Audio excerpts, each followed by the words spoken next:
Hello student, मैं मनीष कुमार ਤੁਹਾਡੇ ਆਪਣੇ ਚੈਨਲ 24/7 ਐਜੂਕੇਸ਼ਨ ਹੱਬ ਦੇ ਉੱਪਰ ਸਵਾਗਤ ਕਰਦਾ ਹਾਂ। आई होप ਤੁਹਾਨੂੰ ਪੋਲਿਟੀ ਦੇ ਸਾਰੇ ਹੀ ਲੈਕਚਰ ਬਹੁਤ ਜ਼ਿਆਦਾ ਵਧੀਆ ਲੱਗ ਰਹੇ ਹਨ। ਹਾਂਜੀ, ਤਾਂ ਅਗਰ ਆਪਾਂ ਗੱਲ ਕਰਦੇ ਹਾਂ ਆਪਣੇ ਅੱਜ ਦੇ ਟੌਪਿਕ ਦੀ, ਜਿਸ ਦਾ ਨਾਮ ਹੈ ਰਾਜਨੀਤੀ ਦੇ ਨਿਰਦੇਸ਼ਕ ਸਿਧਾਂਤ, ਔਰ ਇੰਗਲਿਸ਼ ਦੇ ਵਿੱਚ ਇਸ ਨੂੰ ਬੋਲਿਆ ਜਾਂਦਾ ਹੈ DPSP, directive principal of state policy. इस चैप्टर ਨੂੰ स्टार्ट करने तो पहले हाँ जी, तो आप जो टोटल पार्ट हैं देखो 3 पार्ट आप कवर कर चुके हैं। फर्स्ट जो पार्ट है उस दे विच आप कवर करिया संघ अते उसके राज खेतर। सैकेंड पार्ट दे विच आप कवर करिया नागरिकता यानी कि सिटीजनशिप। पार्ट नंबर 3 दे विच आप कवर करिया फंडामेंटल राइट, जिसनों मौलिक अधिकार बोलिया जाता है।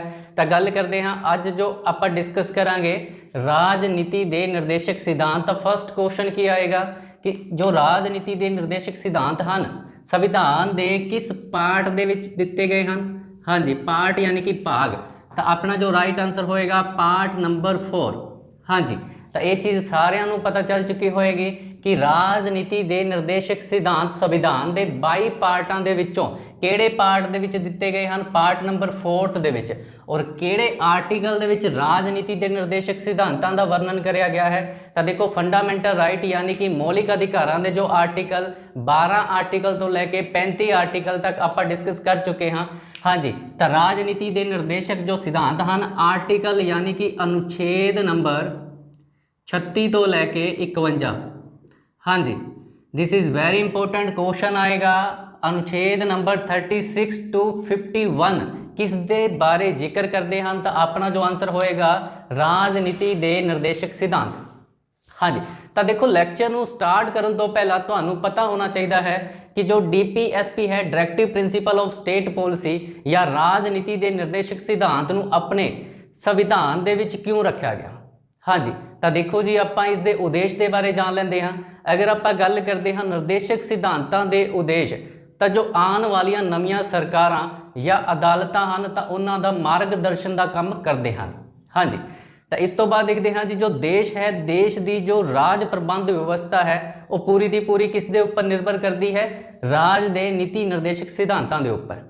ठीक है जी, तो देखो एक अगर आप इसनों एक लाइन दे विच देखते हैं कि गवर्नमेंट जदों भी कोई कानून बनाएगी, ठीक है जी, तो वो कानून नूं बनाते समय, ठीक है जी, राजनीति के निर्देशक सिद्धांतों नूं लागू करने के लिए जिम्मेवार होंदी है। हाँ जी, जिमें जिमें आप अपना लैक्चर कंप्लीट करांगे तो ऑटोमैटिक ही समझ आनी स्टार्ट हो जाएगी। तो ये पता होना चाहिए है कि जदों भी गवर्नमेंट कोई पॉलिसी तैयार करती है या कोई कानून का निर्माण करती है तो किस नूं ध्यान दे विच रख के कानून या पॉलिसी का निर्माण कराया जाता है, तो राजनीति के निर्देशक सिद्धांतों। हाँ जी, बेसिक तो कवर हो चुका होएगा। तो हाँ जी, इन्ना तक क्लीयर हो चुका होएगा सारिਆਂ ਨੂੰ। ਹੁਣ ਆਪਾਂ 1 बाय 1 एक अनुच्छेद के बारे देखते हैं। देखो जी सब तो जो इंपोर्टेंट है 36 नंबर। हाँ जी, तो क्वेश्चन आएगा कि आर्टिकल या अनुच्छेद नंबर 36 ਦੇ ਵਿੱਚ ਕੀ ਦਿੱਤਾ ਹੋਇਆ है। तो ਆਪਾਂ ਨੂੰ पता होना चाहिए है इस दे विच एक डेफिनेशन दी गई है। हाँ जी, तो किस चीज़ की डेफिनेशन दी गई है, तो डेफिनेशन दी गई है स्टेट की। स्टेट यानी कि राज। तो देखो जी जिस तरह इंडिया के 28 राज हैं तो ये उस राज की गल नहीं करी गई है। देखो जी इस राज के किस किस नूं शामिल कराया गया है, किस किस नूं इनकलूडिड कराया गया है। तो देखो जी जो भी अपनी पार्लीमेंट है लाइक प्रेजिडेंट, लोक सभा, राज्य सभा या स्टेट की जो विधान सभा या विधान परिषद होंदी है, प्लस जो हाई कोर्ट और सुप्रीम कोर्ट है, इसके सारे मैंबरों को मिला के किस का दर्जा दिता गया है, तो इन्होंने सारिਆਂ ही राज दे विच रखा गया है। तो देखो इस चैप्टर दे विच मैं बहुत बार राज शब्द का जिक्र करांगा।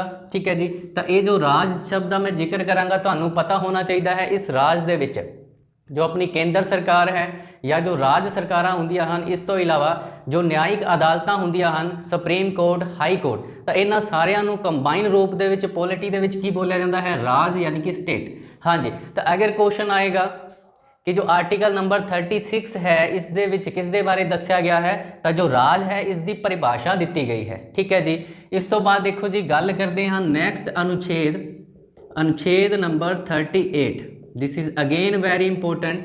हाँ जी, तो अनुच्छेद नंबर 38 दे विच देखो जी की है, अनुच्छेद नंबर 38 अनुसार राज लोक कल्याण लई एक अजिही व्यवस्था का निर्माण करेगा जिस विच व्यक्ति नूं समाजिक, आर्थिक, ਅਤੇ ਰਾਜਨੀਤਿਕ ਨਿਆਂ ਮਿਲ ਸਕੇ। ਹਾਂਜੀ, ਦਿਸ ਇਜ਼ ਵੈਰੀ ਇੰਪੋਰਟੈਂਟ। ਧਿਆਨ ਦੇ ਨਾਲ ਇੱਕ ਇੱਕ ਚੀਜ਼ ਨੂੰ ਸੁਣਨਾ ਹੈ। ਦੇਖੋ ਜੀ, ਐਗਜ਼ਾਮ ਦੇ ਵਿੱਚ ਬਹੁਤ ਕੁਐਸਚਨ DPSP ਤੋਂ ਬਣਦੇ ਹਨ, ਬਟ ਬਹੁਤ ਸਾਰੇ ਸਟੂਡੈਂਟ ਹਨ ਜੋ ਇਸ ਚੈਪਟਰ ਨੂੰ ਸਕਿਪ ਕਰ ਦਿੰਦੇ ਹਨ। ਹਾਂਜੀ, ਤਾਂ ਦੇਖੋ ਟਫ ਹੈ, ਬਟ ਆਪਾਂ ਜਿਸ ਵੇ ਦੇ ਨਾਲ ਕਰਾਂਗੇ ਸਾਰਿਆਂ ਨੂੰ ਸਮਝ ਆਏਗਾ। ਹਾਂਜੀ, ਤਾਂ ਬਹੁਤ ਹੀ ਈਜ਼ੀ ਔਰ ਸਿੰਪਲ ਲੈਂਗੁਏਜ ਦੇ ਵਿੱਚ ਤੁਹਾਨੂੰ ਸਮਝਾਇਆ ਜਾਏਗਾ। ਠੀਕ ਹੈ ਜੀ। ਹਾਂਜੀ, ਤਾਂ ਦੇਖੋ ਜੀ, ਆਰਟੀਕਲ ਨੰਬਰ 38 ਦੇ ਵਿੱਚ ਕਿਸ ਦਾ ਜ਼ਿਕਰ ਕਰਿਆ ਗਿਆ ਹੈ? ਤਾਂ ਅਨੁਛੇਦ 38 ਅਨੁਸਾਰ ਰਾਜ ਜਦੋਂ ਵੀ ਲੋਕ ਨਿਰਮਾਣ ਦੀ ਜੋ ਵਿਵਸਥਾ ਕਰੇਗਾ ਉਸ ਦੇ ਵਿੱਚ ਕਿਸ ਤਰ੍ਹਾਂ ਦਾ ਨਿਆਂ ਦੇਣ ਦੀ ਕੋਸ਼ਿਸ਼ ਕਰੀ ਜਾਏਗੀ? ਤਾਂ ਸਮਾਜਿਕ ਯਾਨੀ ਕਿ ਸੋਸ਼ਲ, ਆਰਥਿਕ ਯਾਨੀ ਕਿ ਇਕਨੋਮਿਕ, ਰਾਜਨੀਤਿਕ ਯਾਨੀ ਕਿ ਪੋਲੀਟੀਕਲ ਜਸਟਿਸ ਦੀ ਗੱਲ ਕਰੀ ਗਈ ਹੈ। ਹਾਂਜੀ ਸਟੂਡੈਂਟ, ਤਾਂ ਹੁਣ ਕੁਐਸਚਨ ਜੋ ਆਏਗਾ ਐਗਜ਼ਾਮ ਦੇ ਵਿੱਚ ਕੀ ਆਏਗਾ ਕਿ ਜੋ ਸਮਾਜਿਕ, ਆਰਥਿਕ ਔਰ ਰਾਜਨੀਤਿਕ ਨਿਆਂ ਦੀ ਗੱਲ ਭਾਰਤ ਦੇ ਸੰਵਿਧਾਨ ਦੇ ਕਿਸ ਅਨੁਛੇਦ ਦੇ ਵਿੱਚ ਕਰੀ ਗਈ ਹੈ? ਤਾਂ ਅਨੁਛੇਦ ਨੰਬਰ 38। ਜਾਂ ਐਗਜ਼ਾਮ ਦੇ ਵਿੱਚ ਪੁੱਛਿਆ ਜਾ ਸਕਦਾ ਹੈ ਜੋ DPSP ਹਨ, directive principal of state policy, ਰਾਜਨੀਤੀ ਦੇ ਨਿਰਦੇਸ਼ਕ ਸਿਧਾਂਤ, ਕਿਸ ਤਰ੍ਹਾਂ ਦੇ ਨਿਆਂ ਦੀ ਗੱਲ ਕਰਦੇ ਹਨ? ਤਾਂ 3 ਤਰ੍ਹਾਂ ਦੇ ਨਿਆਂ ਤੁਸੀਂ ਯਾਦ ਰੱਖਣੇ ਹਨ, ਸਮਾਜਿਕ, ਆਰਥਿਕ ਔਰ ਰਾਜਨੀਤਿਕ ਨਿਆਂ ਦੀ ਗੱਲ ਕਰਦੇ ਹਨ। ਹਾਂਜੀ, ਤਾਂ ਦੇਖੋ ਜੀ, ਸਭ ਤੋਂ ਪਹਿਲਾਂ ਇਹ ਚੀਜ਼ਾਂ ਹਰ ਪਰਸਨ ਨੂੰ ਮਿਲ ਵੀ ਰਹੀਆਂ ਹਨ, ਸੁਪਰੀਮ ਕੋਰਟ, ਹਾਈ ਕੋਰਟ ਔਰ ਸੈਸ਼ਨ ਕੋਰਟ ਦੇ ਥਰੂ। ਠੀਕ ਹੈ ਜੀ। ਉਸ ਤੋਂ ਇਲਾਵਾ ਬਹੁਤ ਸਾਰੀਆਂ ਗਵਰਨਮੈਂਟ ਦੀਆਂ ਪੋਲਿਸੀਜ਼ ਵੀ ਆ ਰਹੀਆਂ ਹਨ। ਹਾਂਜੀ, ਤਾਂ ਹੁਣ ਆਪਾਂ ਨੈਕਸਟ ਮੂਵ ਕਰਦੇ ਹਾਂ ਅਨੁਛੇਦ number 39A। This is very important. ਕਿਉਂ ਇੰਪੋਰਟੈਂਟ ਹੈ? ਕਿਉਂਕਿ ਦੇਖੋ ਜੀ, A ਲੱਗਿਆ ਹੋਇਆ ਹੈ, ਇਸ ਦਾ ਮਤਲਬ ਕਿ ਜਦੋਂ ਸੰਵਿਧਾਨ ਦਾ ਨਿਰਮਾਣ ਹੋਇਆ ਤਾਂ ਇਹ ਚੀਜ਼ ਸੰਵਿਧਾਨ ਦੇ ਵਿੱਚ ਐਡ ਨਹੀਂ ਸੀ, ਇਸ ਨੂੰ ਕੀ ਹੈ ਜੀ ਬਾਅਦ ਦੇ ਵਿੱਚ ਐਡ ਕਰਿਆ ਗਿਆ ਹੈ। ਠੀਕ ਹੈ ਜੀ। ਤਾਂ ਹੁਣ ਦੇਖਦੇ ਹਾਂ ਅਨੁਛੇਦ ਨੰਬਰ 39A ਦੇ ਵਿੱਚ ਕੀ ਲਿਖਿਆ ਹੋਇਆ ਹੈ। ਤਾਂ ਅਨੁਛੇਦ ਨੰਬਰ 39A ਅਜਿਹੀ ਕਾਨੂੰਨ ਵਿਵਸਥਾ ਦਾ ਨਿਰਮਾਣ ਕਰੇਗਾ ਜਿਸ ਦੇ ਵਿੱਚ ਕੀ ਹੈ ਜੀ ਆਰਥਿਕ ਦ੍ਰਿਸ਼ਟੀ ਤੋਂ ਕਮਜ਼ੋਰ ਵਿਅਕਤੀ। ਹਾਂਜੀ, ਧਿਆਨ ਨਾਲ ਸੁਣਨਾ ਹੈ ਜੀ। ਆਰਥਿਕ ਦ੍ਰਿਸ਼ਟੀ ਤੋਂ ਕਮਜ਼ੋਰ ਵਿਅਕਤੀ ਨੂੰ ਕੀ ਦਿੱਤਾ ਜਾ ਸਕੇ? ਫ੍ਰੀ ਕਾਨੂੰਨੀ ਸਹਾਇਤਾ ਦਿੱਤੀ ਜਾ ਸਕੇ। ਹਾਂਜੀ, ਕਮਜ਼ੋਰ ਵਿਅਕਤੀ ਨੂੰ ਫ੍ਰੀ ਜਾਂ ਮੁਫਤ ਕਾਨੂੰਨੀ ਸਹਾਇਤਾ। ਹਾਂਜੀ, ਹੁਣ ਦੇਖੋ ਜੀ, ਐਗਜ਼ਾਮ ਦੇ ਵਿੱਚ ਕੁਐਸਚਨ ਕਿਸ ਤਰ੍ਹਾਂ ਦਾ ਬਣੇਗਾ? ਸੰਵਿਧਾਨ ਦੇ ਵਿੱਚ ਆਰਥਿਕ ਦ੍ਰਿਸ਼ਟੀ ਤੋਂ ਕਮਜ਼ੋਰ ਜਾਂ ਇਕਨੋਮਿਕਲ ਜੋ ਵੀਕਰ ਸੈਕਸ਼ਨ ਹਨ, ਹਾਂਜੀ, ਤਾਂ ਉਸ ਤਰ੍ਹਾਂ ਦੇ ਜੋ ਵਿਅਕਤੀ ਹਨ ਉਹਨਾਂ ਨੂੰ ਫ੍ਰੀ ਕਾਨੂੰਨੀ ਸਹਾਇਤਾ ਦੇਣ ਦਾ ਪ੍ਰਬੰਧ ਕਿਸ ਆਰਟੀਕਲ ਦੇ ਵਿੱਚ ਕਰਿਆ ਗਿਆ ਹੈ ਜਾਂ DPSP ਦੇ ਕਿਸ ਆਰਟੀਕਲ ਦੇ ਵਿੱਚ ਜ਼ਿਕਰ ਕਰਿਆ ਗਿਆ ਹੈ? ਤਾਂ ਆਪਣਾ ਆਨਸਰ ਹੋਏਗਾ ਅਨੁਛੇਦ ਨੰਬਰ 39A।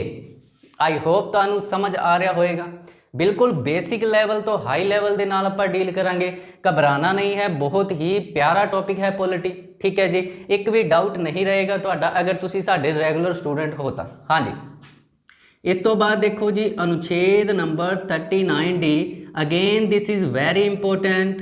ਹਾਂਜੀ, ਦੇਖੋ ਜੀ, ਐਗਜ਼ਾਮ ਦੇ ਵਿੱਚ ਇੱਕ ਕੁਐਸਚਨ ਆਉਂਦਾ ਹੈ ਕਿ ਜੋ ਮੈਨ ਐਂਡ ਵੂਮੈਨ ਹਨ ਉਹਨਾਂ ਦਾ ਜੋ equal work and equal pay ਯਾਨੀ ਕਿ ਬਰਾਬਰ ਕੰਮ ਅਤੇ ਬਰਾਬਰ ਸੈਲਰੀ ਦੀ ਜੋ ਗੱਲ ਕਰੀ ਗਈ ਹੈ ਸੰਵਿਧਾਨ ਦੇ ਕਿਸ ਅਨੁਛੇਦ ਦੇ ਵਿੱਚ ਕਰੀ ਗਈ ਹੈ? ਤਾਂ ਅਨੁਛੇਦ ਨੰਬਰ 39D। ਅਨੁਛੇਦ ਨੰਬਰ 39D ਦੇ ਵਿੱਚ ਕਿਸ ਦਾ ਜ਼ਿਕਰ ਕਰਿਆ ਗਿਆ ਹੈ? ਦੇਖੋ ਜੀ, ਜੋ ਮੈਨ ਹਨ ਯਾਨੀ ਕਿ ਪੁਰਸ਼ ਐਂਡ ਵੂਮੈਨ, ਇਹਨਾਂ ਦੇ ਬਾਰੇ ਗੱਲ ਕਰੀ ਗਈ ਹੈ।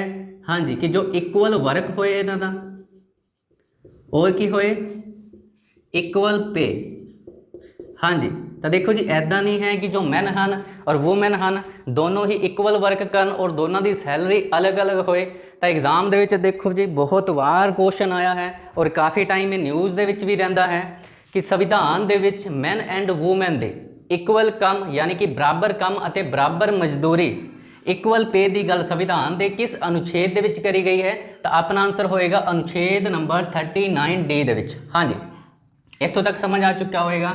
ਨੈਕਸਟ ਮੂਵ ਕਰਦੇ ਹਾਂ ਜੀ ਅਨੁਛੇਦ ਨੰਬਰ 40। ਸਟਾਰ ਮਾਰਕ ਕਰ ਲੈਣਾ, ਐਗਜ਼ਾਮ ਦੇ ਵਿੱਚ 50+ ਟਾਈਮ ਪੁੱਛਿਆ ਗਿਆ ਹੈ ਜੀ। ਹਾਂਜੀ, ਤਾਂ ਧਿਆਨ ਨਾਲ ਦੇਖਣਾ ਹੈ। ਅਨੁਛੇਦ ਨੰਬਰ 40 ਕਿਸ ਦਾ ਜ਼ਿਕਰ ਕਰਦਾ ਹੈ ਜੀ?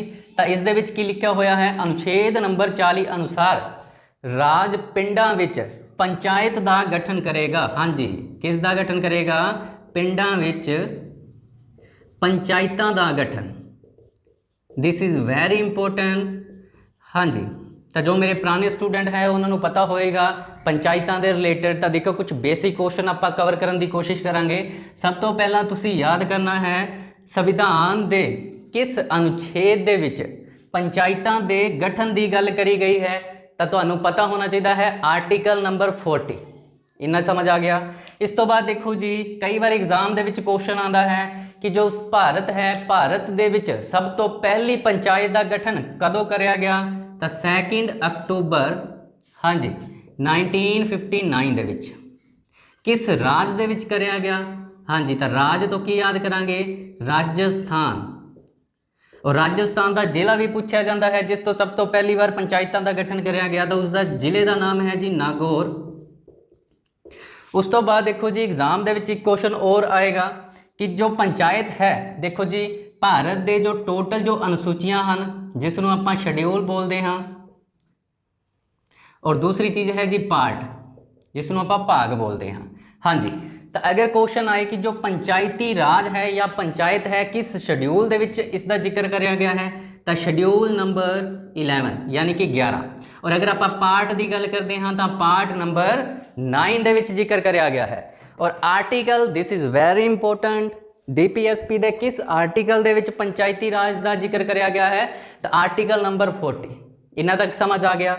सब तो पहली पंचायत का निर्माण कित्थे होया? नागौर दे विच होया। इस तो बाद देखो जी एक अमेंडमेंट बहुत इंपोर्टेंट है जो एग्जाम दे विच पूछी जाती है। जो पंचायत है, पंचायत नूं संविधान दे विच किहड़ी सोध के द्वारा जोड़िया गया, तो जी सोध का जो नंबर है 73 या 73वीं सोध द्वारा कदों जोड़िया गया जी, तो 1993 दे विच। हाँ जी, इन्ना तक क्लीयर हो चुकिया होएगा सारिਆਂ ਨੂੰ। इस तो बाद देखो जी एक क्वेश्चन और आएगा एग्जाम दे विच कि जो पंचायती राज दिवस है भारत दे विच कदों सैलीब्रेट कराया जाता है। This is very important. तो 24 अप्रैल नूं किहड़ा दिवस हुंदा है, तो पंचायती राज दिवस हुंदा है। आई होप इन्ना तक तुहानूं क्लीयर हो चुकिया होएगा। हाँ जी, एक बार आपां दोबारा रिकॉल कर लेंदे हाँ। देखो जी आर्टिकल नंबर 36 दे विच की दिता गया है, डेफिनेशन के बारे दस्सिया गया है। किस दी डेफिनेशन? राज की डेफिनेशन। उस तो बाद 38 दे विच किस दा जिक्र कराया गया है, जो गौरमेंट है न्याय देगी किस तरह का समाजिक, आर्थिक और राजनीतिक। उस तो बाद 39A दे विच किस दा जिक्र कराया गया है, तो इस दे विच जिक्र कराया गया है जो परसन आर्थिक दृष्टि तो कमज़ोर हैं, ठीक है जी, उन्होंने की है जी फ्री कानूनी सहायता प्रदान की जाएगी, किस दे वल्लों? राज दे वल्लों। उस तो बाद 39D दे विच की है जी मैन एंड वूमेन इक्वल कम और इक्वल ही सैलरी, ठीक है जी। 40 दे विच आपां देखिया पंचायतां दे गठन के बारे गल करी गई है। आई होप तुहानूं एक एक चीज़ समझ आ रही होएगी। हाँ जी, अगर फिर भी किसी स्टूडेंट का डाउट है तो तुसी कमेंट बॉक्स दे विच पूछ सकते हो। हाँ जी, तो इस तो बाद आपां स्टार्ट करते हैं अपना नैक्सट अनुच्छेद, अनुच्छेद नंबर 41। हाँ जी, तो अनुच्छेद नंबर जो 41 है किस दी गल करता है जी, तो अनुच्छेद नंबर 41 अनुसार राज कम दा अधिकार, हाँ जी, तो कम दे अधिकार की गल करता है। इसनों इंग्लिश दे विच बोलिया जा सकता है राइट टू वर्क। हाँ जी, तो देखो जी एग्जाम दे विच काफ़ी बार क्वेश्चन आया है कि जो कम दा अधिकार है राइट टू वर्क DPSP दे किस अनुच्छेद दे विच दिता गया है, तो अपना आंसर होएगा 41। इस तो इलावा देखो जी 41 दे विच होर की है जी विद्या का अधिकार। इस तो इलावा अगर आप गल करते हैं जी बुढ़ापा। इस तो इलावा देखते हैं जी बीमारी। हाँ जी, तो देखो जी 41 आर्टिकल नूं समझण दे लई थोड़ा ध्यान दे नाल सुनना है जी।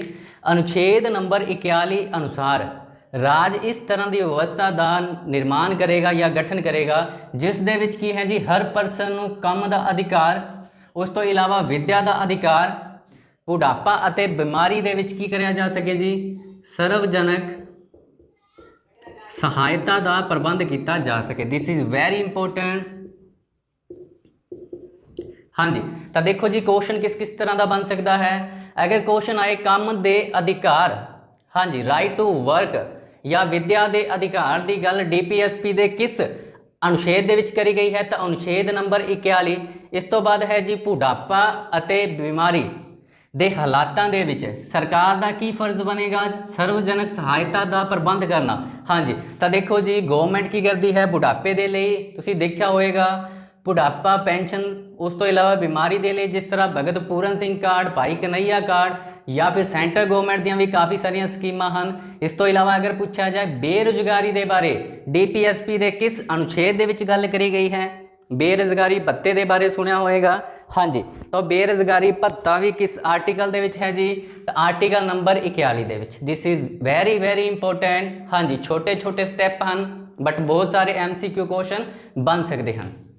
ਇਸ ਤੋਂ ਬਾਅਦ ਦੇਖਦੇ ਹਾਂ ਜੀ ਅਨੁਛੇਦ ਨੰਬਰ 42 ਯਾਨੀ ਕਿ 42। ਤਾਂ ਦੇਖੋ ਜੀ ਅਨੁਛੇਦ ਨੰਬਰ 42, ਤਾਂ ਇਸ ਦੇ ਵਿੱਚ ਕੀ ਹੈ ਜੀ? ਹਾਂਜੀ, ਤਾਂ ਅਨੁਛੇਦ ਨੰਬਰ 42 ਅਨੁਸਾਰ ਰਾਜ ਇਸ ਤਰ੍ਹਾਂ ਦੀ ਵਿਵਸਥਾ ਕਰੇਗਾ ਜਿਸ ਦੇ ਵਿੱਚ ਕੀ ਹੈ ਜੀ?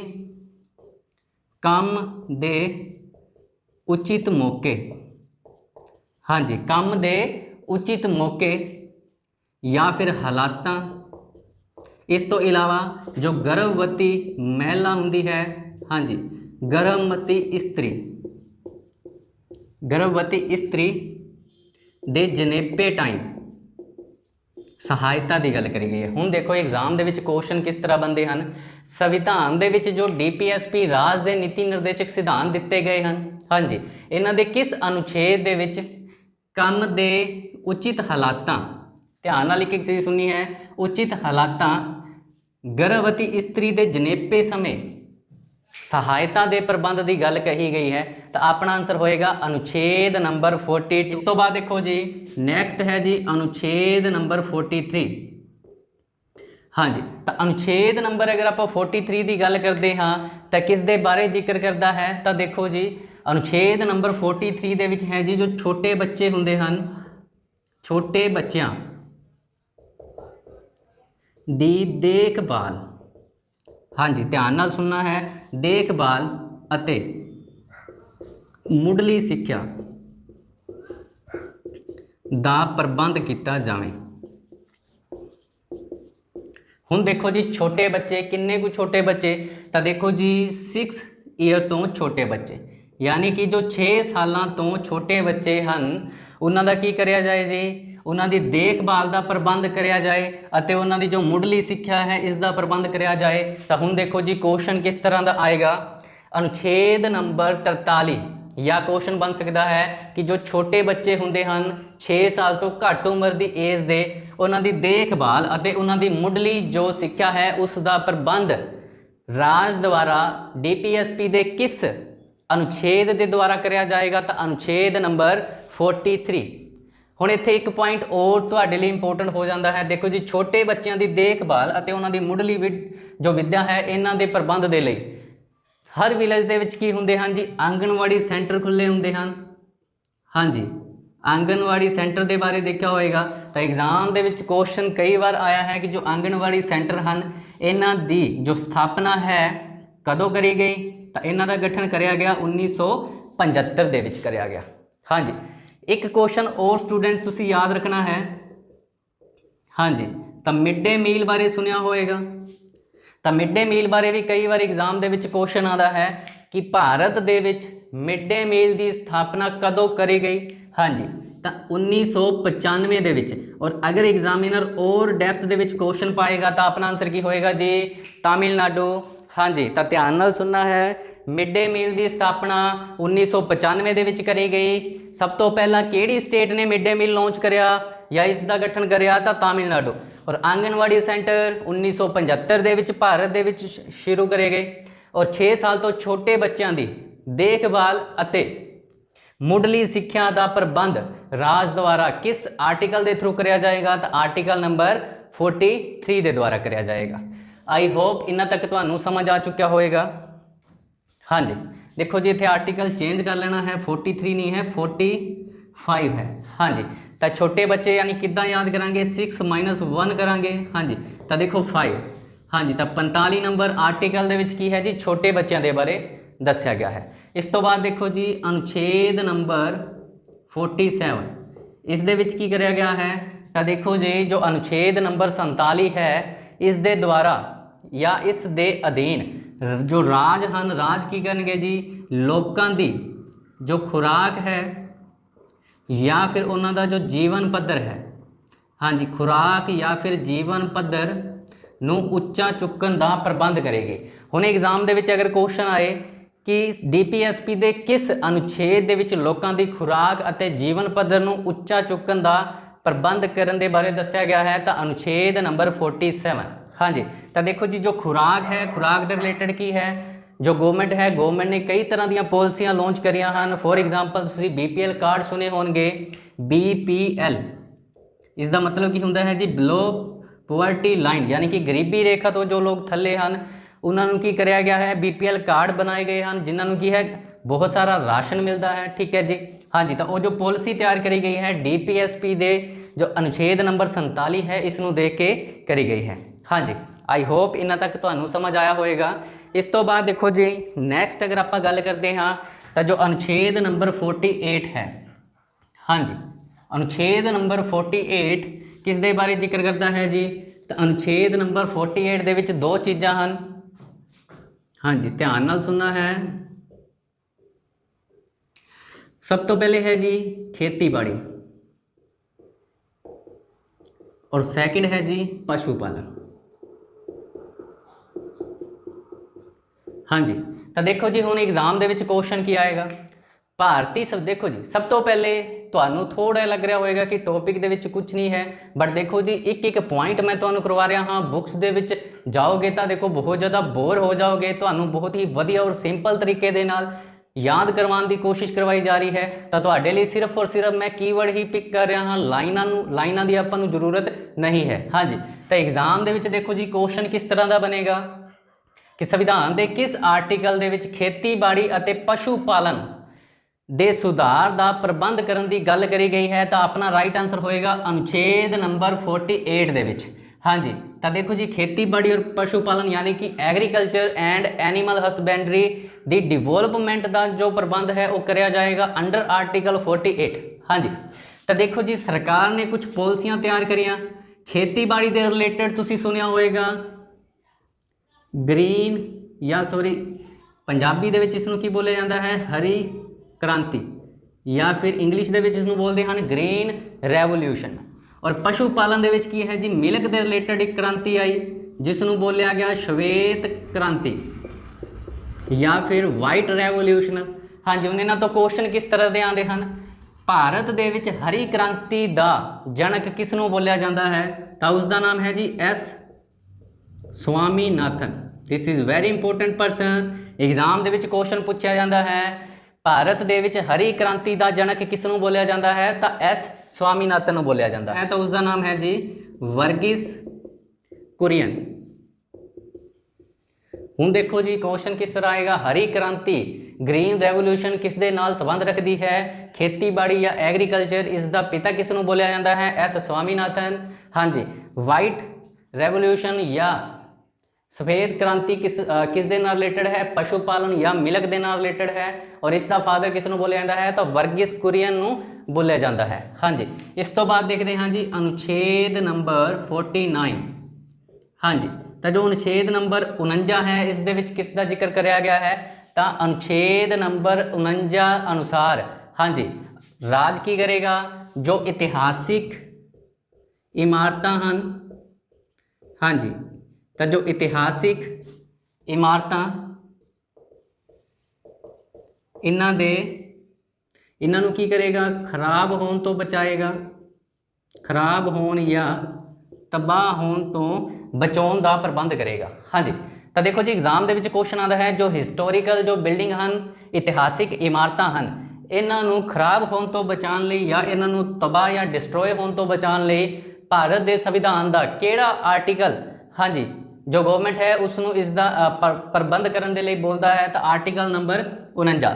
हाँ जी एक चीज़ तुसी और ध्यान दे विच रखनी है इतों कई बार एग्जाम के क्वेश्चन आए हैं जो इतिहासिक इमारतां हैं इन्हां दी जो देखभाल है इंटरनेशनल लैवल तक किस दे द्वारा करी जाती है उसका नाम है जी यूनेस्को। हाँ जी की नाम है जी यूनेस्को। हाँ जी UNESCO इसकी फुल फॉर्म की है जी हाँ जी, तो इसकी फुल फॉर्म भी एग्जाम ਦੇ ਵਿੱਚ ਪੁੱਛੀ ਜਾਂਦੀ ਹੈ, united nation educational scientific cultural organisation. हाँ जी, तो एग्जाम ਦੇ ਵਿੱਚ ਪੁੱਛਿਆ ਜਾਏ ਕਿ ਯੂਨੈਸਕੋ ਕਿਸ ਦੇ ਨਾਲ ਸੰਬੰਧਿਤ ਹੁੰਦੀ ਹੈ, ਤਾਂ ਜੋ ਇਤਿਹਾਸਿਕ ਇਮਾਰਤਾਂ ਹਨ ਉਹਨਾਂ ਦੀ ਕੀ ਹੈ ਰੱਖਿਆ ਕਰਨਾ, ਉਹਨਾਂ ਦੀ ਦੇਖ ਰੇਖ ਕਰਨਾ। ਔਰ ਯੂਨੈਸਕੋ ਦੀ ਸਥਾਪਨਾ ਕਦੋਂ ਹੋਈ, ਤਾਂ ਇਹ ਵੀ एग्जाम ਦੇ ਵਿੱਚ ਕੁਐਸਚਨ ਪੁੱਛਿਆ ਜਾਂਦਾ ਹੈ, 1945 ਦੇ ਵਿੱਚ ਹੋਈ। ਔਰ ਯੂਨੈਸਕੋ ਦਾ ਜੋ ਮੁਖਿਆਲੇ ਹੈ, ਜੋ ਹੈੱਡਕੁਆਟਰ ਹੈ, ਉਹ ਕਿੱਥੇ ਹੈ ਜੀ, ਤਾਂ ਉਹ ਪੈਰਿਸ ਦੇ ਵਿੱਚ ਹੈ। हाँ जी, ਪੈਰਿਸ ਕੀ ਹੈ ਜੀ, ਤਾਂ ਪੈਰਿਸ ਫਰਾਂਸ ਦੀ ਰਾਜਧਾਨੀ ਹੈ। आई होप इन्ना तक ਤੁਹਾਨੂੰ क्लीयर हो चुका होएगा। हाँ जी, तो इस तो बाद नैक्सट 50 आर्टिकल और 51 दिस इज़ वेरी इंपोर्टेंट। हाँ जी, ध्यान ਦੇ ਨਾਲ देखने हैं, अपने सिर्फ 2 आर्टिकल ही पेंडिंग हैं और एग्जाम ਦੇ ਵਿੱਚ ਇਹਨਾਂ ਤੋਂ ਹੀ क्वेश्चन बनते हैं। आर्टिकल नंबर 50 और आर्टिकल नंबर 51।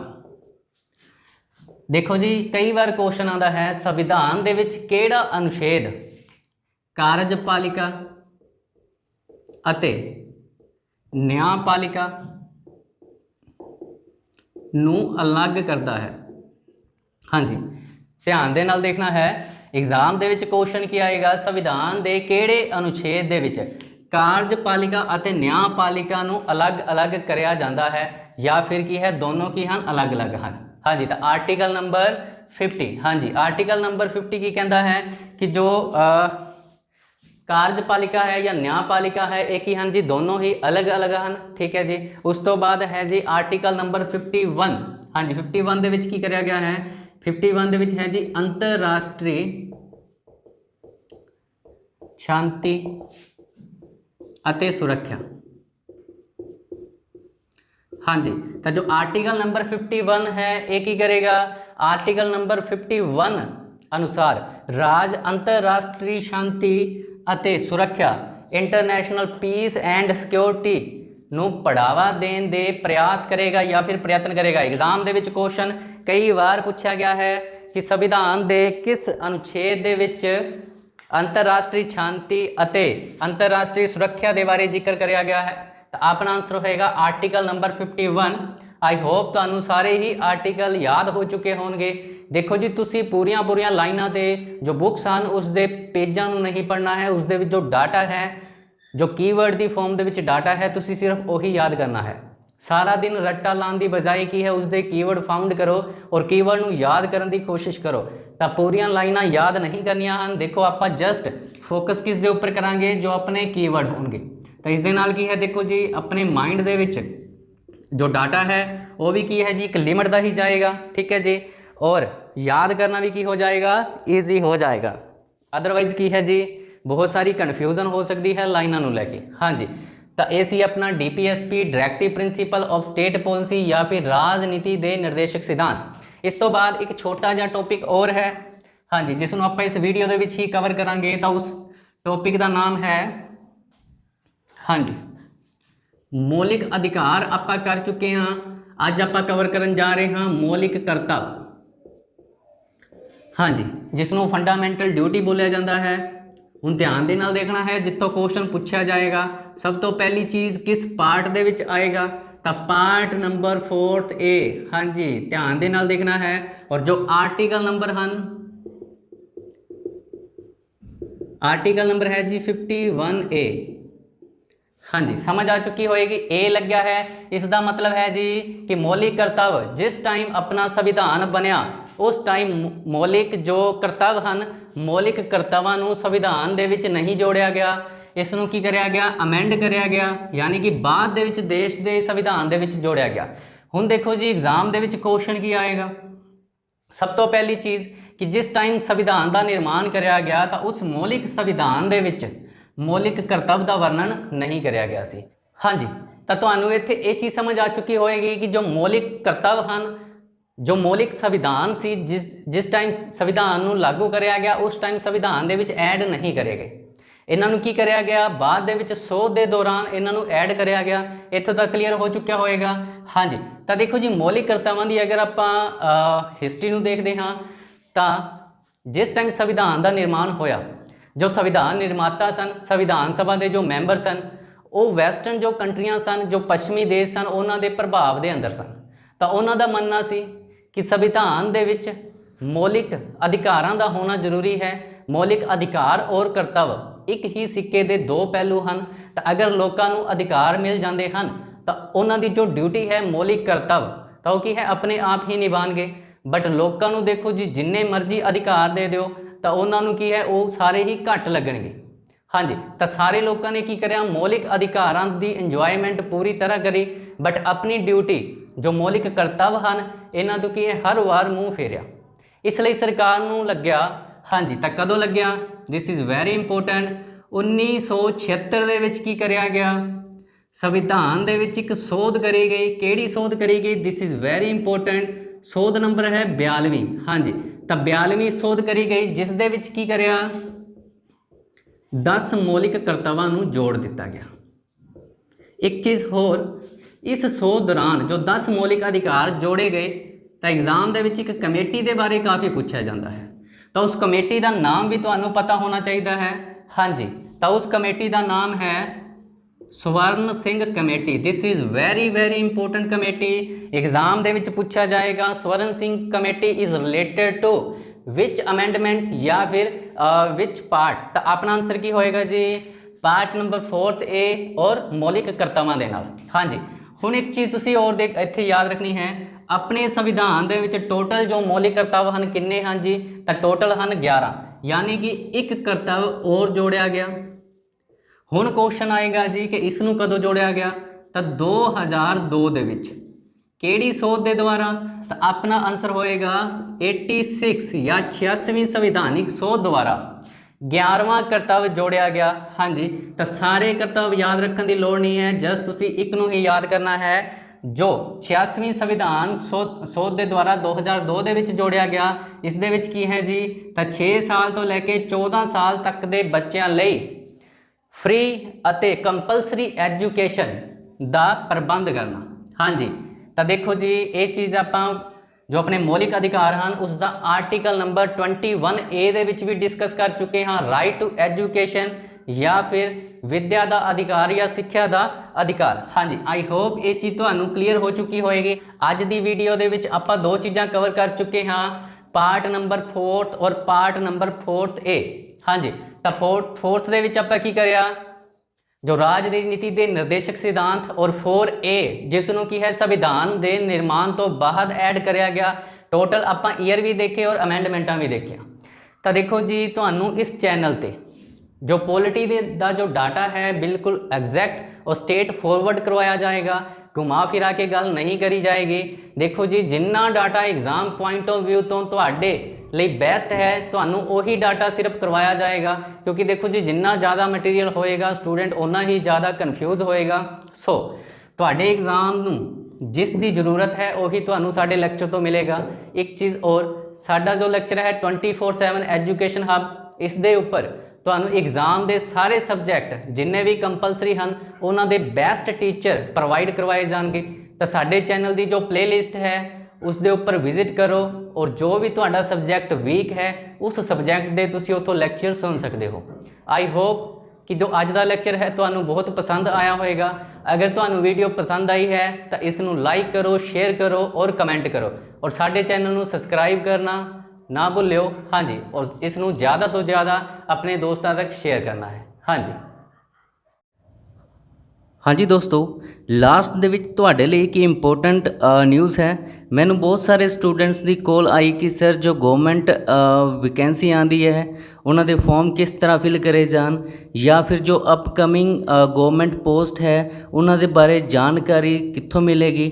ਹਾਂਜੀ, ਤਾਂ ਤੁਹਾਡੀ ਸਕਰੀਨ ਦੇ ਉੱਪਰ ਇੱਕ WhatsApp ਨੰਬਰ ਸ਼ੋ ਹੋ ਰਿਹਾ ਹੈ, ਤੁਸੀਂ ਇਸ ਨੰਬਰ ਦੇ ਉੱਪਰ ਕੰਟੈਕਟ ਕਰ ਸਕਦੇ ਹੋ ਔਰ ਇਹਨਾਂ ਦੇ ਗਰੁੱਪ ਦੇ ਵਿੱਚ ਤੁਹਾਨੂੰ ਜੋ ਵੀ ਨਿਊ ਪੋਸਟ ਹਨ ਜਾਂ ਅਪਕਮਿੰਗ ਪੋਸਟ ਹਨ ਉਹਨਾਂ ਦੇ ਬਾਰੇ ਤੁਹਾਨੂੰ ਸਾਰੀ ਜਾਣਕਾਰੀ ਫ੍ਰੀ ਆਫ ਕੋਸਟ ਦਿੱਤੀ ਜਾਏਗੀ।